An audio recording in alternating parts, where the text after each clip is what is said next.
Broadcasting from the business capital of the world, this is the Podcast Business News Network. This is very impactful if you or somebody you know is a company, a group, and you are self-insured. You offer insurance to your employees. You know, it's a big expenditure, number one, but there's also a lot going on in terms of the claims, how much you're paying. There's actually a company out there. This guy is amazing in recovering a lot of that, looking at insurance fraud that's taking place, money that you don't need to be paying as a business owner or a leader in a company. And we're going to talk with him today about all of this.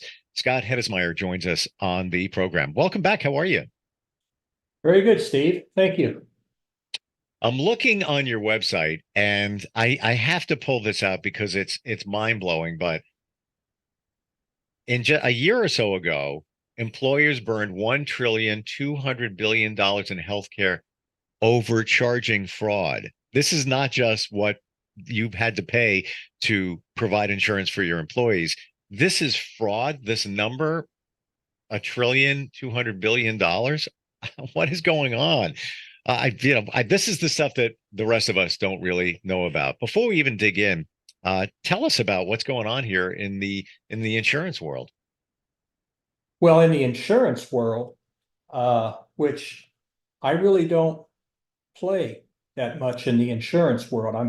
I'm not trying to become agent for a bunch of new groups. I want to work with your agent or find you a new agent that would be more effective for you. What I do, I'm very disruptive in the marketplace. I pull back the curtain, if you will, and I expose overcharging, fraud, abuse. Very simply, we could consolidate all these terms into theft. You have entities, Mr. Employer, Mr. CFO. You have entities out there in the healthcare delivery system that their software, their billing procedures are designed to overcharge you, and they've been doing this forever. Steve was correct. 1,200,400,000,000,000 in overcharging. We don't have the numbers for 2023 yet, but we're looking at $4,700,000,000,000 in healthcare spend. Now, that is what employers and their employees who contribute to premium. That's all the money out of their pocket. All this money comes from we the people.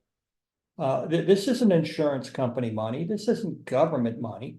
This is employees' money. This is employers' money. And it's a big deal. Wow. So yeah, my business, I'm a consultant, and we're so confident in what we do, we have no charge for any of our services up front. We do all of our analytics, all the data research, all the deep dive into your healthcare claims. We do that at our cost, and unique for our service as far as the medical claims review and recovery. We take a percent of what we recover. So if we're not successful in first finding money and recovering that money for you, putting that money back into your bank account, we don't get paid. So yeah, we have a different I business want to just model. jump in here right now, Scott, and illustrate your point.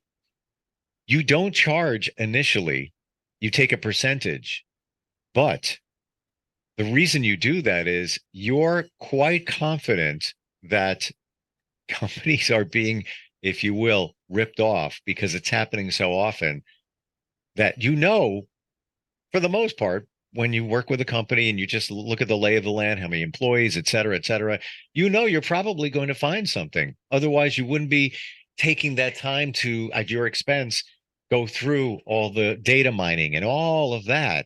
And that just illustrates how prevalent this fraud is right now. You're absolutely correct. I don't know if we can say 100% of the time we will find overcharging, fraud, abuse. I don't know if we can say that. because we haven't looked at everybody's account.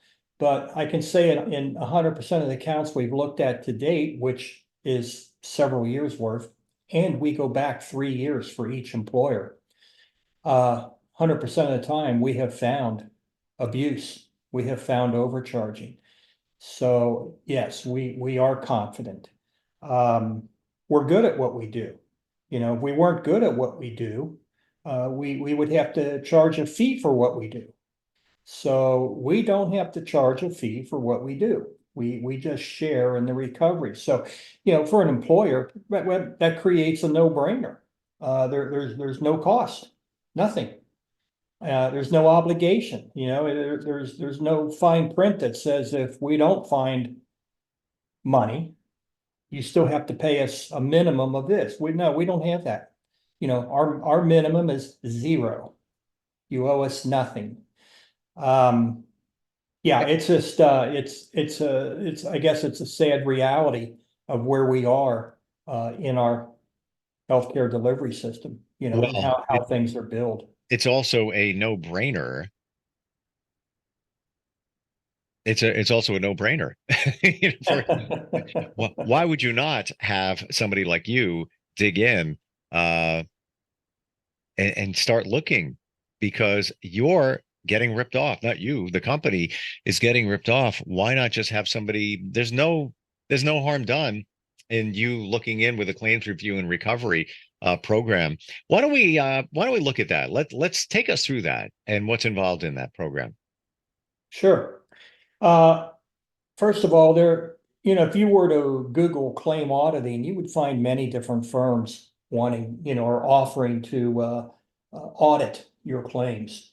Well, auditing your claims, I look at that as a generic term, like calling all tissues Kleenex or something like that. It's very generic.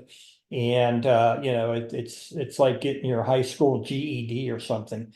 Compared to us, we're working with a PhD. There's just no comparison in our what we call retrospective medical claims review and somebody else's claim auditing. The other people out there, they're restricted in what they can audit. You have a network. You have a network on your card. You have a logo for Cigna, Aetna, Anthem, Blue Cross, whatever, and that identifies the doctors that you can go to in the hospitals. Because of that, many of these administrators, many of these claim auditing folks that are in the marketplace cannot explore some of these bills because of the network relationships. Many times they have cutoffs. It may have to be $100,000 minimum bill. We audit 100%. If it's a hospital bill and it's $3,000, we'll audit it. We don't require a minimum of $100,000. So our service is very different right there, but that's not the only difference. We operate 100% transparent. We verify through evidence everything we do, and all of our work is conducted to a fiduciary standard. None of the other competitors, if you will, do that. And then our recovery, well, they're not doing recovery. Our recovery not only finds money for the plan, the employer, we find money for the patient. The patient would be the employee or the dependent of the employee that had the hospital stay. Many times we recover money that they have spent out of pocket. So our recovery goes to whoever it is that is supposed to get it, the patient, the employer. Between those two, that's 100% of the money. So our service is not comparable to anybody else out there. And again, most of these other folks, they're also charging a fee up front to begin a claim audit process where we don't. Again, this is a no-brainer. Why? Uh, you could be. Oh, all right. Before we continue with some of the things with the claims review and recovery program, how does, Scott, the process work? You dig in, you find fraud, you've identified it. Let's say there's tens of thousands of dollars in claims that should not have been there and were paid out by a company, by a company that brought you in.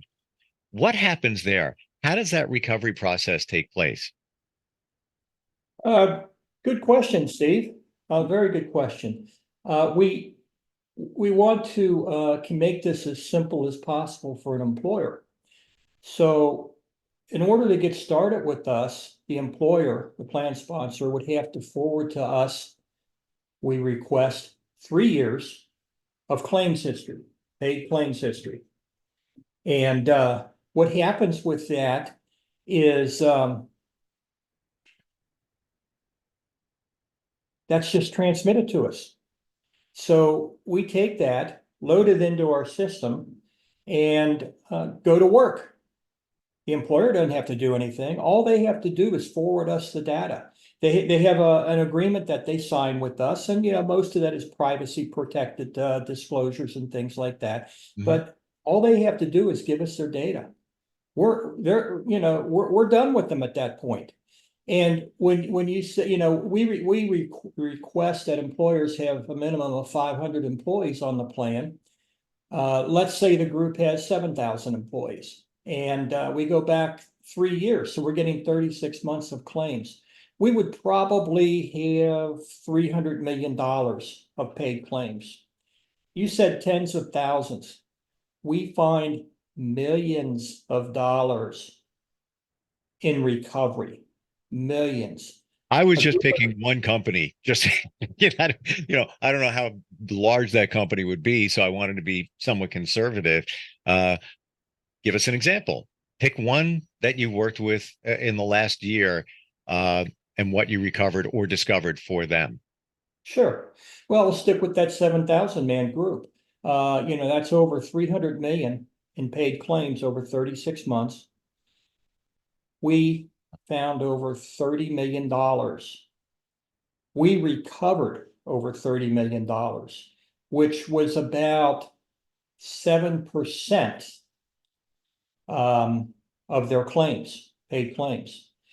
HHS, Health and Human Services, they identify that abuse like this is in the neighborhood of 25%. So that's where that number you recited earlier was generated from, 25% of the 4.7 trillion of paid claims. So out of that 25%, well, our number of recovery for this particular group was about 7%, and it was about $30 million. That was the gross recovery. Wow. And describe the company or companies involved in this. You mean the company that do the number crunching, that kind of stuff? Yeah, yeah. And initially, who brought you in to make this discovery? Well, actually, I'm not going to share the name of the company in No, a not at all. This is social platform. all confidential. When I say that, I mean the makeup, X amount of employees, textile company. If you want to share that, doesn't matter. Sure. Just a snapshot profile. Well, the company that I'm contracted with that does all the number crunching, they've been in this healthcare space, um, gosh, 15, 20 years maybe. And they have in their database billions of dollars of paid claims, billions and billions of dollars of paid claims. So their data is 100% credible. It's all good data. It's not like data that maybe comes from United Healthcare or Humana or any of these legacy carriers. It's skewed, I guess is a polite way to put it. No, this is real credible data, and it's all for comparative purposes. Plus, they do adjudication of claims. For those of you that don't know what that means, they actually process claims that come in from a hospital or a physician, a provider. So they'll get that claim and they'll compare it, ICD-10 codes, CPT codes, There's over 80,000 codes in the marketplace today. Each code represents a different medical procedure. And many of these almost every medical procedure will have 6, 7, 8 combined codes that will go with it. It's bundled. So that is, yeah, that's the kind of, it's a very large company, and maybe the largest in the United States, as far as their market share goes. Interesting. Uh, the rest of us had no idea this was going on. And do you, Scott, do you find that a lot of companies are floored when you come back with your report of what was happening with these claims? Absolutely, every one of them. Steve, I have a special delivery I have to catch at the front door. Oh, Give me, then they didn't announce themselves, and you know what we're going to do? We're going to take a very short break. We will come back and dig back into this. Yeah, this is yeah, fascinating. I'll be here in about 30 seconds, I hope. All right, we're coming right back. For nearly 2,000 severely injured veterans, everyday life has become filled with barriers. Day-to-day simple tasks can become pretty daunting. I have to carry my chair up 2 flights of steps or have somebody do it for me. What scares me the most is just the falling. When I'm struggling with my house, I think, to have that one great barrier just knocked down, I mean, it's crucial. Home for Our Troops is a wonderful nonprofit that builds a mortgage-free, fully adaptive, handicap-accessible house. And there's no catch. It'll be our very first home that we've ever owned. This is a game changer. This is where your life begins again. We need you to join us in completing this important mission. Please visit hfotusa.org and help build homes and rebuild lives. Because of you, everything's going to be okay.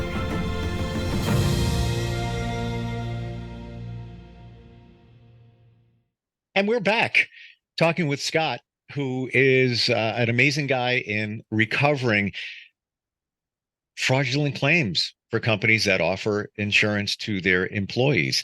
We just took a break because he had a special delivery at the door. That's how mindful he is. That's how important that it is for his clients. Who are you helping, Scott? If you had 5 people come in today and said, this is the company that I have, the number of employees, who is like the perfect fit for you to work with? Sure. First of all, my website is theabdi.com, and my direct line is 513-720-4400. I basically talk to everybody, Steve. But if an employer is fully insured, they've got no chance in the marketplace in recovering, overcharging, or benefiting from reducing their consumed healthcare costs. They've got no chance. They're all of their money, all of their coverage is pooled. So you're with thousands of other employers, and you're paying for their experience. You're paying for their healthcare as well. That's the way it is when you're pooled. That's the way it is when you're fully insured. So we have a software. We have a service. I guess you'd say we have several services. We have the biggest, most popular is the retrospective medical claims review, and along with that is a review of your pharmacy spend, because we find maybe 35% overcharging there 99% of the time. But for your smaller employers that do not have 500 employees, or they're still fully insured, we have a software package that we loaded up with your data, and it can predict and I guess forecast whether or not becoming self-insured will benefit you. It's a risk decision support service. So what we do is, again, after collecting the data, we identify your risk along with, because of our predictive modeling capabilities. And you know, and predictive modeling, I have a couple different predictive modeling, I guess you'd say arrangements. The biggest is with, or the most common is with Johns Hopkins. And, you know, I use their predictive modeler, but the biggest one in the world is probably Med AI, but nobody has name recognition with them. Second biggest is probably Johns Hopkins. But those are the types of, you know, companies that are behind the services that I put together. Everybody's credible. Everybody's been doing this. Everybody has name recognition with Johns Hopkins. So, you know, when you're talking about who we can help, we can literally help a fully insured employer with just maybe 10 employees. Wow. And we can still identify whether this strategy be going to a self-insured product would be risk acceptable for them. Again, I don't want to be your agent. I'll find you an agent if you need an agent or if you want to replace your agent. But I do business nationwide. I don't want to maintain insurance licenses in all 50 states. Sure. And I could not physically visit with an employer, and that would probably be a disservice. You know, you need a local agent to service your group health plan. You know, you have open enrollment meetings, you know, you have all kinds of stuff. So, you know, I work with agents. I'll find you an agent. I don't want to be your agent. Okay. And I do all of this work. We do all this work without being an agent. So, you know, that's just the way I chose to morph my business, I guess. It's an eye-opener. So, yeah, we can help everybody out there if it's a group plan. Yeah. Eye-opener for, I think, of a lot of employers and companies, small to large. You got to look at this stuff. This is the guy to do it. Doesn't cost you anything up front. Take a percentage once they find what's going on there. And based on what we've talked about, Scott, got to believe you're going to find stuff. How do we find you online? Yes, TheABDI.com. Company is Advanced Benefit Design Institute. That's also a URL, advancedbenefitdesigninstitute.com. We have several different URLs that'll take you to the same site, but the easiest one is just simply theabdi.com. The phone number I'll give you, this is not an automated system. I don't use them. Used them maybe 10, 15 years ago. I take every call. I answer every call myself. So this is my direct line, and it's 513-720-4400. I do have a voicemail box, but you know, my goal is to answer every call as it comes in. That's the kind of service I want, and that's the kind of service we deliver. Appreciate you being here today. Again, an eye-opener for a lot of companies. And thanks for all the details, Scott. Look forward to getting together again soon. Yes, we're on for next week. Absolutely. All right. Have a great weekend.